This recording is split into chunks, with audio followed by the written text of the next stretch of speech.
아무나 할 수 있는 게 아닙니다. 우리 정말 대단한 기술력을 가지고 있어요. 예, 자랑스럽네요. 수련회 같이 가세요. 아시겠죠? 같이 가주실 거죠? 아잉. 네. 오늘 제가 성찬식이 있어서 오늘 간만에 가운을 한번 입었습니다. 네. 지난번에 요즘에 이렇게 가운을 입으면 저는 이렇게 경건해지는 게 아니라 이상하게 가운만 입으면 이렇게 막 춤추고 싶어져가지고 그 흑인 아저씨들 이렇게 가운 입고 막 이렇게 하시는 것처럼 그렇게 해주고 싶어가지고 예, 아무튼 이렇게 그렇습니다. 음. 반갑습니다. 7월 달이에요, 그죠 여러분? 어느새 7월 달이 됐어요. 어느새. 하지만 7월은 8월은 휴가의 계절이기도 합니다, 여러분. 그죠? 예, 우리가 비록 뭐 취직이 안 되고 뭐 비록 우리가 좀 돈도 좀 많이 못 벌고 뭐 그렇긴 하지만 그래도 우리가 또 휴가 가야 되지 않겠습니까? 그죠, 여러분? 예, 수련회 휴가 우리 같이 가면서 또 여태까지 힘들었던 마음들을 다 훅 잘 씻어내고 새롭게 되는 시간들이었으면 좋겠습니다. 즐거운 7월 우리가 함께 즐겨보아요. 네. 아, 하하. 네. 고맙습니다, 여러분. 이 노력에 박수를 주시다니. 시작하기 전에 제가 시 한 편 읽으면서 시작하도록 하겠습니다. 이 시는요, 그 저기 대학로 가면 이렇게 보실 수 있는 그런 건데요. 오늘 한번 저희 들어보시고 대학로 가시면 언제 기회 있으시면 한번 잘 읽어보시면 좋겠어요. 그 사람을 가졌는가? 함석헌. 만리길 나서는 길 처자를 내맡기며 맘 놓고 갈 만한 사람, 그 사람을 그대는 가졌는가? 온 세상 다 나를 버려도 마음이 외로울 때에도 저 맘이야 하고 믿어지는 그 사람을 그대는 가졌는가? 탔던 배 꺼지는 시간 구명대 서로 사양하며 너만은 제발 살아다오 할 그 사람을 그대는 가졌는가? 불의의 사형장에서 다 죽여도 너희 세상 빛을 위해 저만은 살려두거라 일러줄 그 사람을 그대는 가졌는가? 잊지 못할 이 세상을 놓고 떠나려 할 때 저 하나 있으니 하며 빙긋이 웃고 눈을 감을 그 사람을 그대는 가졌는가? 온 세상의 찬성보다도 아니 하고 가만히 머리 흔들 그 한 얼굴 생각할 때 그 한 얼굴 생각에 알뜰한 유혹을 물리치게 되는 그 사람을 그대는 가졌는가? 가졌거든 그대는 행복이니라 그도 행복이니라 그 둘을 가지는 이 세상도 행복이니라 그러나 없거든 거친들의 부끄럼 뿐이니라. 이 시는요 함석헌 님이라고 하시는 우리 민족의 철학자께서 쓰신 시입니다. 2001년도에 함석헌 선생님 100주년 탄생 기념으로 대학로에 시비를 만들었어요. 시비는 뭐냐면 시를 새긴 비석이죠. 대학로 그 KFC 앞에 가면 이 시비가 있어요. 근데 그 시비에 이 시가 적혀 있습니다. 참 멋지죠? 그쵸? 이렇게 듣고 있으면 어딘가 가슴이 이렇게 뭉클해지는 시입니다. 아리스토텔레스라고 하는 철학자가요 이렇게 얘기를 했어요. 우리가 교과서에도 배웠지만 인간은 어떤 동물이다? 아리스토텔레스가 이렇게 했죠. 우리 다 알면서 인간은 무슨 동물이다? 아니 생각하는 아니 그거는 딴 사람이 얘기했어요. 네, 이거는 누가 얘기했는지 모르겠는데 아무튼 딴 사람이 얘기했고 인간은 사회적 동물이다라고 얘기를 했죠. 교과서에도 나오는데 요즘엔 안 나오나 봐요. 저희 땐 나왔는데 인간은 사회적인 동물이다라고 해서 이 사회적인 동물이다라고 하는 말의 뜻은 뭔지 여러분들 아세요? 인간은 혼자서는 살 수 없고 어떤 존재? 관계를 맺으면서 살아가는 존재다라고 얘기하는 거예요. 사회 속에서 그냥 무리와 군집이 아닌 1대1의 개체가 한 사람 한 사람 한 사람씩 관계를 맺어가면서 그 관계 속에서 서로를 존중하며 살아가는 그 관계가 맺어진 집단을 사회라고 부르면서 그 안에 살아가는 동물이 바로 인간이다라고 얘기를 했어요. 그래서 이 아리스토텔레스가 인간은 사회적 동물이다라고 그것을 사람을 규정하면서 그 얘기가 보편적인 이야기로 통하면서 그 이래로 사람은 혼자 살 수 없는 동물이다. 혼자 살 수 없는 사람 이 존재다라는 것을 사람들이 알게 되었죠. 그래서 인간에게 가장 중요한 것 이게 없으면 생물학적으로는 사람이라고 얘기할 수 있겠지만 진실로 우리가 살아가는 사회적 속에서는 사람이라고 얘기할 수 없는 관계 없이는 사람들이 살아갈 수가 없게 된다라고 하는 것이죠. 그러면 여러분, 그 관계라는 것을 유지시켜주는 가장 근본적인 힘은 어떤 것이 있겠습니까? 어떻게 하면 그 관계가 잘 이루어질 수 있을까요? 그 관계를 잘 유지시켜주는 그 힘, 가장 근본적인 힘은 그것은 바로 서로 간의 신뢰입니다. 관계를 맺고 있는 두 존재 간의 신뢰. 그 신뢰를 다른 말로 하면, 우리가 익숙한 말로 하면 어떤 말로 바꿀 수 있냐면 믿음이라는 말로 바꿀 수가 있어요. 서로 간의 믿음. 서로 간의 믿음이 있을 때 그 관계는 아주 든든한, 튼튼한 관계가 되어진다라고 하는 것이죠. 많은 사람들이 요즘 우리의 시대가 불신의 시대라고 얘기하고 있습니다. 그래서 이 말이 정말 이 불신의 시대라고 한다면 그것은 바로 뭐냐면 믿음의 반대편에 존재하는 것이 바로 불신, 믿음이 없는 것이라고 얘기할 수 있고, 이 시대는 바로 믿음의 부재의 시대라고 얘기할 수 있는 것입니다. 학교 현장에서는, 교육의 현장에서는 학생이 선생님을 잘 못 믿고, 선생님들도 학생들을 잘 못 믿고, 그리고 환자가 의사를 불신하게 되고, 그리고 노동자와 기업인들이 서로 믿지 못하고 있습니다. 국민은 법을 불신합니다. 법은 만인 앞에 평등하다라고 했는데 법이 만인 앞에 평등하게 적용되지 않는다라고 많은 사람들이 얘기하죠. 그 유명한 무슨 얘기요? 유전 무죄, 무전 유죄. 돈 있으면 죄가 없고, 그죠? 돈 없으면 죄가 있다. 큰 돈, 조그만 돈 횡령한 사람들은 막 5년, 6년씩 형을 사는데 몇백억씩 횡령한 사람들은 1년 살다가 형 사면 집행정지로 이렇게 훅 나와서 다시 멀쩡하게 잘 살고, 뭐 이런 일들이 있잖아요. 그죠?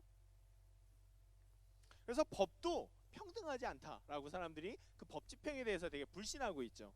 그리고 정치가들을 불신한 지는 아주 오래됐습니다. 우리나라에서 제일 먼저 없어져야 되는 직업군 얘기하면 많은 사람들이 주저없이 국회의원 이렇게 얘기하는 사람들이 많이 있습니다. 정치가들을 불신한 지는 되게 오래됐죠. 그래서 젊은 친구들이 투표도 안 하는 거잖아요. 해봤자 소용없다. 기업의 신뢰도, 우리나라 기업의 신뢰도가 높지 않은 것은 투명성이라고 얘기하죠. 기업의 투명성, 부패하지 않은 것, 뇌물 주고받지 않는 그런 기업의 신뢰도가 높지 않은 것은 국제적으로도 이미 많이 문제가 됐어요. 우리나라 기업의 신뢰도, 기업이 투명하고 신뢰도가 높아야, 믿음이 가야 해외에서도 많이 투자를 하는데 우리나라에서는 그렇지가 못하다는 거죠. 그렇기 때문에 우리나라에는 믿음이 없어졌다는 것은 결국 뭐냐면 서로의 관계가 튼튼하지 못하다라는 거죠. 아까도 얘기했지만 사람은 관계 속에 살아가는 동물인데 그 관계가 무너지기 시작하니까 우리 사회 속에서 한 사람 한 사람 살아가는 삶이 어떻게 된다? 온전해지지 못하고 있는 거죠. 외롭고 고독하고, 그러다 보니 더 쉽게 지치고 더 마음 아파지고, 내가 힘들고 아플 때마다 누군가에게 위로받을 사람들이 없고, 내가 누군가를 믿고 의지할 사람도 없고, 그런 일들이 생긴다는 거죠. 믿음이라고 하는 것은요, 여러분, 인간에 관련된 가장 중요한 덕목 중에 하나입니다. 믿음은 인간의 인간다운 삶을 보장받기 위해서 아주 필수적인 요청인 거죠. 인간이 인간답게 살아가기 위해서 이 믿음이라는 것이 꼭 우리에게 필요하다는 거예요. 그리고 이것은, 이 믿음의 특성상, 믿음은 인간의 개별적인 삶에, 한 사람 한 사람의 삶 속에서 나타나는 수많은 인간관계와 사회관계의 맺은 방식에서 요청되고 나타나는 진실성이라고 얘기할 수 있어요. 우리의 삶의 진실성. 그러니까 결국 믿음이 없다라는 얘기는 우리의 삶의 진실성이 나타나지 않고 있다라는 얘기인 거죠. 그런데 이 믿음이라는 게 우리 삶의 어떤 형태로 딱 고정돼 있으면 모르는데, 근데 그게 아니라 관계 속에서 아주 여러 가지 변하는 모습들로 우리 삶 속에서 나타난다라는 거죠. 실체는 없어요. 그래서 믿음을 준다, 받는다라고 하지만 우리가 믿음을 준다, 받는다라는 게 실제로 물건을 주고받는 건 아니에요. 뭘 주고받진 않죠. 하지만 우리는 믿음을 주고받긴 해요. 그 관계 속에서. 그래서 이게 우리가 규정할 수는 없지만 여러 가지 변하는 실체 속에서, 하지만 관계 안에서 우리 안에 꼭 필요한 것으로 나타나는 것이 바로 믿음이라고 하는 것입니다. 우리 안에서 믿음이 지켜진다라고 하는 것은 그 관계를 아주 튼튼하게 만드는 중요한 도구이기도 하지만, 그 우리의 관계 속에서 믿음이 깨어진다, 믿음이 불신당하는, 믿음이 없어진 상황은, 그것은 정말 더 이상은 이루어질 수 없는, 다시 통할 수 없는 단절된 관계를 만들어가기 시작하죠. 그렇다면 왜 우리는 어디에는 믿음이 있고 왜 어디에는 믿음이 없고, 어떤 관계는 믿음으로 잘 이루어져 있는데 어떤 관계는 믿음으로 이루어지지 않는 불신의 관계가 될까? 그것을 우리가 물어볼 수 있어요. 왜 우리는 믿지 못하는 상황이 되어질까? 왜 우리는 믿음이 생기지 않을까? 서로에게. 그것은 물론 우리가 서로 많이 알지 못해서, 같이 서로가 지내지 못해서 우리가 믿지 못하는 그런 일이 생길 수 있습니다만, 믿음의 관계에서도, 믿음을 주고받던 관계에서도 그 관계가 깨어지는 일들이 생기는 이유는 바로 무엇이냐면, 바로 인간이 이기적인 동물이기 때문에 그렇습니다. 인간은 누구나 다 무엇을 가지고 있냐면 이기심이라는 걸 가지고 있다는 말이죠. 이기심이라는 건 뭐예요? 다른 사람과 상관없이 내가 원하는 대로만 하고 싶어 하는 거예요. 내가 원하는 것을 이루기 위해서 다른 사람들은 상관없는 거, 다른 사람들이 다치거나 속상하거나 손해를 당해도 내가 원하는 것만 이루어지면 돼 라고 하는 마음이 바로 무슨 마음이에요? 이기심이라는 거죠. 그리고 그 이기심이 그냥 머릿속에 생각으로만 있는 게 아니라 그게 행동으로 나타나는 걸, 우리에게 아주 익숙한 단어로 우리가 뭐라 그래요? 그걸 바로 죄라고 얘기합니다. 내 이기심이 행동으로 나타나서 그것이 다른 사람에게, 물론 그게 뭐 우리 사회적인 법적으로 처벌 기준이 될지 안 될지 모르겠습니다만, 어쨌거나 내가 행동으로 나타나서 그게 다른 사람에게 삶의 마음속에 파괴적인 상처를 주게 되는 그런 일들을 우린 바로 죄라고 얘기하죠. 뭐 어떤 게 있을까요? 바로 이런 거죠. 남녀간에 연애를 하고 있었어요. 그죠? 연인으로 있었는데 순간 내 애인보다 누가 더 눈에 들어와요? 다른 친구의 애인, 아니면 그 애인의 친구가 눈에 들어오기 시작한다라는 거죠. 그런 일이 비일비재하죠.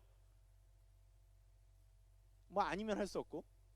그런데 그 눈에 들어오는 걸, 아니야, 그래도 나는 지금 이 사람을 사랑하고 이 사람과 연인 관계에 있으니 이 관계를 지켜야지 라고 하고 그걸 그냥 끊으면 머릿속에만 있는 생각이겠지만, 어떻게 돼요? 그걸 실천해서 내 여인의 친구에게 혹은 친구의 연인에게 대시하게 되면 어떻게 돼요?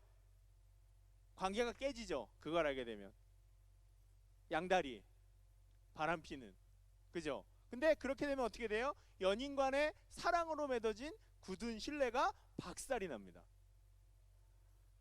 그 박살이 나고 나면 너무나도 굳은 신뢰, 굳은 믿음을 주고 있었는데 그것이 박살이 나기 시작하면 그것이 참 회복하기가 어려운 것이죠. 우리가 불신하게 되는, 서로를 불신하게 되는 것은 바로 인간이 이기적인 동물이고, 인간은 그것을 참아내려고 하지만 어느 순간 정말 나만을 생각하는 존재로 변하는 순간이 있기 때문에, 그것이 바로 상대방과 나 사이의 관계를 끊어내는, 믿음을 깨트리는 그런 일들로 만들어진다라고 하는 것입니다. 그래서 인간의 이 이기심은 인간의 삶을 불신의 골로 인도하고 있습니다. 믿음이 없는 곳에 타자와의 공생은 없습니다. 그 관계가 깨어지고 믿음이 배신당하면 그 순간에는 같이 살아갈 수가 없다라는 거죠. 그렇잖아요. 우리가 애인하고 헤어지잖아요. 다시는 얼굴 보지 말자 이러잖아요. 같이 있을 수가 없어요. 그래서 믿음은 여러분 지켜져야 합니다. 사람은 누구나 믿음을 지킬 수 있는 사람들이에요. 그냥 믿음은 지켜지는 게 아니라 그 믿음을 지키는 것은 우리의 노력에 의해서 만들어지는 겁니다. 우리의 행동에 의해서 만들어지는 거예요. 그래서 우리가 적어도 더불어 같이 살자 원한다면, 인간이 인간으로서 관계를 맺어가고 혼자 외롭게 사는 것이 아니라, 고립되어 있는 것이 아니라 우리가 함께 더불어 살자고 한다면 우리는 그 믿음을 지켜낼 수 있어야 해요. 지키는 노력들을 해야 됩니다. 그래서 우리는 불신의 시대를 산다고 하면서 이 세대는 아무도 믿을 수 없어 라고 하면서도 그 안에서 여전히 그래도 그 불신의 시대 안에서도 믿음을 지켜나가는 사람들, 믿음의 관계를 지켜나가는 사람들을 우리는 훌륭한 사람들이라고 얘기해요. 어떻게 저렇게 하냐? 어떻게 저렇게 할 수 있지? 라고 하면서 우리는 그 사람들을 되게 훌륭한 사람들이라고 얘기해요. 그래서 아무리 불신의 시대라고 얘기해도 그렇게 끝까지 믿음을 중요하게 생각하고 관계 안에 믿음을 중요하게 생각하고 그 믿음을 지켜나가려고 하는 사람들 때문에 이 사회가 완전히 박살나진 않는 것 같아요. 어딘가에 믿음을 공급하는 사람들이 있어요. 아까 우리가 시 읽었죠, 그죠? 그 시에서도 그대 그 사람을 가졌는가라고 했을 때 그 사람이라는 사람은 어떤 사람이냐면 내가 절대적으로 믿을 수 있는 사람이에요. 내 모든 걸 다 맡길 수 있는 사람, 내 생명보다도 더 중요하게 생각하며 나는 죽어도 저 사람은 살려야 돼 라고 할 수 있는 사람. 그리고 그것은 한쪽만으로 흐르는 믿음이 아니에요. 어떻게 믿음? 그 사람도 나를 그렇게 신뢰하고 있는 거죠. 그 사람도 나를 그만큼 신뢰하고 있기 때문에 내 처자식까지도 내 생명까지도 그 사람한테 맡기고 있고 그 사람도 맡아줄 수 있는 거예요. 그렇게 둘이 서로 신뢰하고 굳은 믿음을 가질 수 있는 그 사람을 그대는 가졌는가라는 그 말에는 결국 그렇게 신뢰하는 믿음을 가지는 관계가 당신의 인생에 있는가라는 얘기입니다. 여러분 있어요? 그런 믿음을 주고받을 수 있는 존재가 있습니까? 그런데 이것은 상당히 불안한 일이에요. 아까도 말했다시피 내가 그런 믿음을 주더라도 그 믿음이 배신당할 때, 그 믿음이 깨질 때는 그걸 내가 감당할 수가 없거든요. 그 상처를 어떻게 감당해낼 수가 없거든요. 그래서 우리는 누군가에게 믿음을 주는 것을 상당히 두려워합니다. 그래서 요즘에 젊은이들이 연애할 때도 확 연애관계로 연인관계로 이루어지기보단 요즘에 뭐해요? 맨날 뭘 타요? 썸을 타잖아요. 썸을. 밀당이라고 얘기하는 썸. 연인인지 아닌지 내 거인지 네 거인지 내 거 같은 가사가 틀렸네요. 네, 어쨌거나 뭐가 규정되지 못하는, 왜? 믿음을 확 줘버렸다가 내가 손해받을까봐, 내가 상처받을까봐 그걸 못하는 거예요. 그래서 썸을 탑니다. 근데 여러분 연애할 때 썸 타지 마세요. 연애할 때 썸 타면 망합니다.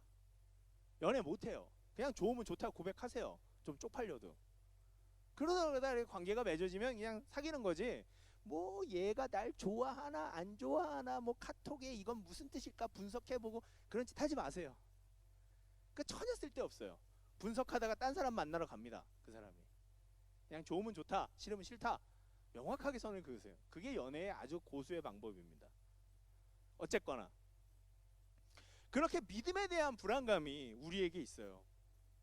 하지만 우리가 가장 행복하다고 얘기할 수 있는 그 사람은 어떤 사람이라고요? 믿음을 가진 사람. 믿음을 주고받을 수 있는 사람이라. 오늘 본문을 우리가 보겠습니다. 오늘 본문을 보면 그러므로 믿음으로 말미암은 자는 믿음이 있는 아브라함께 복을 받느니라.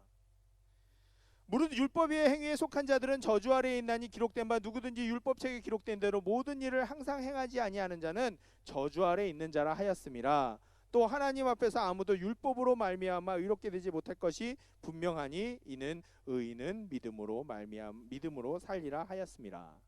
이게 무슨 말이냐 하면요, 하나님과 우리가 약속했잖아요. 우리가 하나님의 백성이고 하나님이 우리의 신이어서 우리가 하나님 말씀대로 살면 하나님이 우리를 지켜주시고 인도하신다라는 약속을 했어요. 우리가. 그런데 우리가 어떻게 해요? 우리는 어떤 존재예요? 아까 처음에 뭐라고 얘기했어요? 우리는 무슨 존재? 이기적인 존재라고 얘기를 했어요. 우리는 다른 존재를 위해 살지 않아요. 그러다 보니까 우리도 하나님을 위해 살지 않고 우리는 누굴 위해 살아요? 나를 위해서 살아요. 그러니까 하나님이 말한 것을 지키기보다는 내 생각과 내 마음대로 하고 싶은 거죠. 그러니까 하나님과의 약속을 지켜요, 못 지켜요? 못 지켜요. 그럼요 여러분, 약속을 깨는 행위는 믿음을 배신하는 행위인 거죠. 그죠? 그래요 안 그래요 여러분? 우리가 약속을 안 지키는 사람은 신뢰할 수 없다 이렇게 얘기하잖아요. 하나님과 나 사이에 약속이 있었고 약속을 지키자고 서로 믿음을 주고받았는데 내가 하나님과의 약속을 깨는 거예요. 그러면 하나님과 나 사이에 믿음은 깨졌습니까? 붙어 있습니까? 깨졌죠. 하나님이 나를 신뢰하실까요? 안 신뢰하실까요? 안 신뢰할 것 같죠. 그죠 여러분? 그런데 오늘 이 갈라디아서에서 우리가 여태까지 찾아보지 하나님은 우리가 죄를 짓고 우리가 율법대로 못 살아도 하나님은 그것을 정죄하신다? 안 하신다? 안 하신다라고 얘기했어요. 제가 지난번에 갈라디아서 2장 20절 설교하면서 그렇게 얘기했죠. 하나님은 우리가 잘못하는 것에 대해서 그것을 화하거나 그분이 비록 우리의 약속을 어김 때문에 신뢰를 저버리는 행동 때문에 그분이 비록 상처받고 아플지라도 하나님은 우리를 계속해서 믿어주시기 시작합니다. 너는 여전히 내 백성이고 너는 내 자녀고 여전히 나는 너를 사랑한다.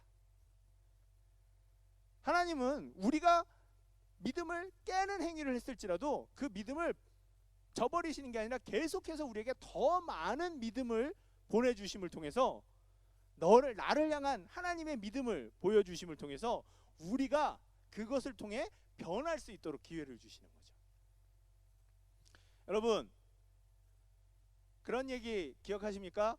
아침에 이제 되게 그 선택의 기로에 좀 어려운 상황을 당했는데 쉬운 길로 가려고 그래서 옳지 않은 길로 갈까 말까 하는 그런 순간에 고민을 많이 해야 되는 순간에 어느 날 아침에 나갈 때 부모님이 뜬금없이 아들 혹은 딸, 나는 널 믿어, 나는 우리 아들 믿어, 나는 우리 딸 믿어, 이런 말을 딱 들을 때가 있어요. 뜬금없이 뭔가 부모님이 보이시는 게 있어서 그러셨겠죠. 나는 우리 아들 믿어, 나는 우리 딸 믿어, 나는 믿어, 잘 해낼 거라고 믿어 라고 하는 그 믿음의 말 한마디가 유혹에 흔들리고 나쁜 길로 가려고 했던 우리의 삶을 딱 잡고, 그렇지, 나를 믿어주시고 나를 지지해주시는 부모님이 있는데, 혹은 나를 그렇게 믿어주는 친구가 있는데 나는 그 믿음을 저버릴 수 없어, 배신할 수 없어 라고 하면서 그 믿음을 통해서 올바른 길을 걸어가게 되는 경험들이 우리 삶에 종종 있을 줄로 압니다. 그렇게 한쪽에서 일방적으로 계속해서 흘려주는 믿음은, 계속해서 우리에게 보여주는 신뢰는 비록 우리가 그 신뢰를 저버리는 행동을 할지라도 거기에서 벗어나서 우리도 결국은 그 존재에게 신뢰를 줄 수 있는 행동을 하도록 우리의 삶이 변하도록 만들어줍니다. 그래서 믿음이라는 것은 그렇게 한쪽으로 일방적으로 흐를 때, 전적으로 믿어주기 시작할 때 그 사람의 삶도 바뀌고 변할 수 있도록 만들어준다는 거죠. 그래서 여러분, 우리는 끊임없이 우리가 하나님 앞에서 약속을 어기고 하나님의 뜻대로 안 살고 말씀대로 안 살기 때문에, 그러다 보면 하나님이 정말 이런 나도 계속 사랑하실까? 정말 내가 여전히 하나님과의 사랑의 관계에 있을까? 이런 생각이 듭니다. 하나님을 향한 믿음이 안 생기는 거죠. 나를 믿지 못하기 때문에 하나님을 향한 믿음도 생기지 않습니다. 하나님이 나를 사랑하는가에 대한 그 믿음이 생기지 않는 거예요. 내가 이런데 하나님이 날 왜 사랑해? 내가 이렇게 약속 못 지키는데 하나님이 날 왜 사랑해? 이런 생각이 드는 겁니다. 하나님을 향한 믿음을 가지지 못하는 거죠. 그런데 그때 하나님이 나의 상황에 상관없이 나를 믿어주시는, 율법에 대한 책임을 물으시는 것이 아니라 있는 그대로 내가 하나님을 믿는 것으로만 인정해 주시는 하나님의 그 믿음을 우리가 경험하기 시작할 때, 우리가 지난 순간부터 계속해서 공부해 왔듯이 내가 나를 믿어주시는 하나님을 믿을 수 있는 마음들이 변화되기 시작하는 겁니다. 나는 나를 못 믿지만 나를 믿어주시는 하나님을 내가 믿을 수 있게 되는 거죠. 그래서 결국 그런 믿음, 나를 향한 전폭적인 믿음, 전폭적인 사랑, 그 믿음을, 사랑이 담겨있는 그 믿음을 내가 경험하기 시작할 때, 그걸 정말 내 삶에서 체험하기 시작하면 그 순간부터 우리는 어떻게 됩니까? 나도 누군가를 믿어줄 수 있는 여지가 생기기 시작합니다.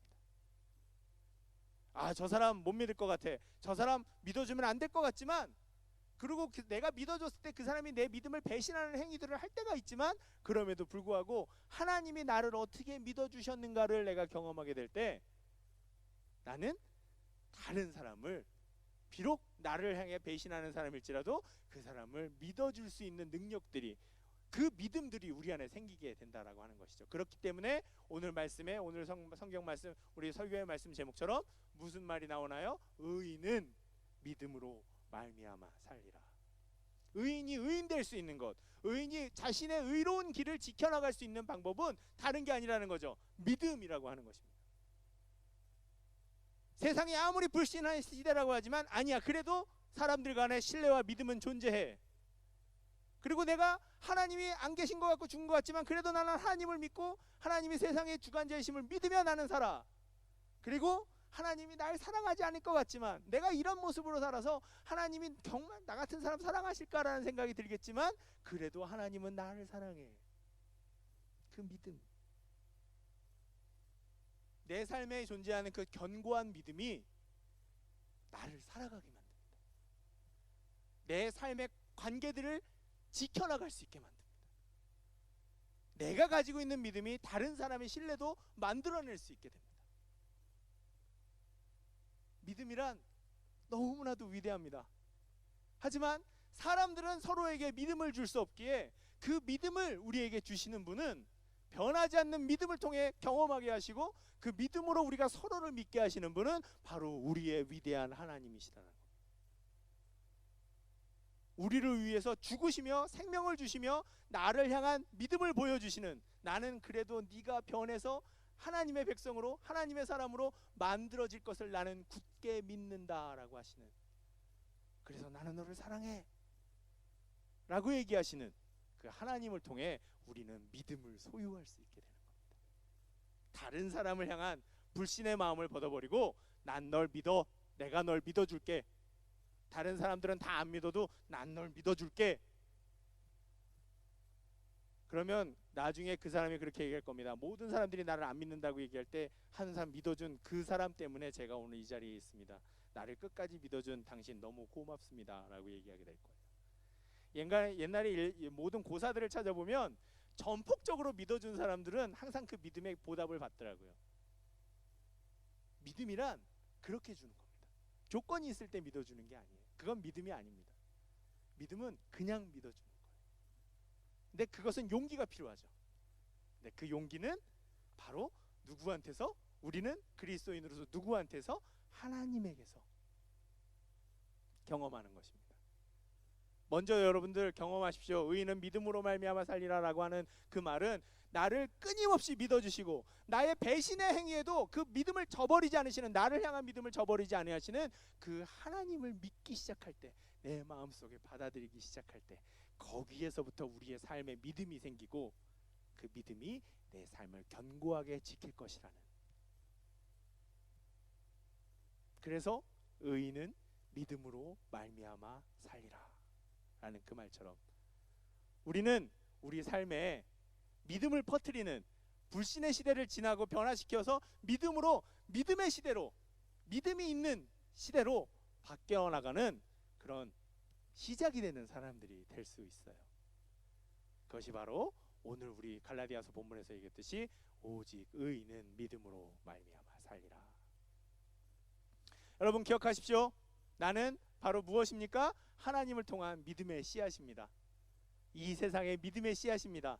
믿음이 없는 세상에 믿음을 전하는 씨앗들입니다. 그러니 여러분 그것을 기억하시면서 나를 믿으시는 하나님을 기억하고 그 신뢰를 바탕으로, 그것을 경험하면서 그 신뢰를 바탕으로 우리가 다른 사람들에게도 그 믿음을 전파하고 믿음을 전해서 다 같이 행복하고 기뻐하는 그런 삶을 만들어갈 수 있었으면 좋겠습니다. 오늘 우리가 이제 성만찬을 합니다. 이 성만찬을 하는데 이 성만찬도 바로 하나님께서 우리를 향한 믿음의 표현이십니다. 나는 너를 믿기에, 너는 내 자녀고 너는 내 사랑하는 백성이다라는 것을 믿기에 그 몸과 피를 찢으셔서 우리에게 나누어 주시는 것 아니시겠습니까? 그래서 우리는 그 하나님의 믿음을 소유해 함께 행복하게 함께 살아가는 그 사회와 그 관계를 만들어갈 수 있었으면 좋겠습니다. 그런 그리스도인으로 살아갈 수 있었으면 좋겠습니다. 기도하겠습니다.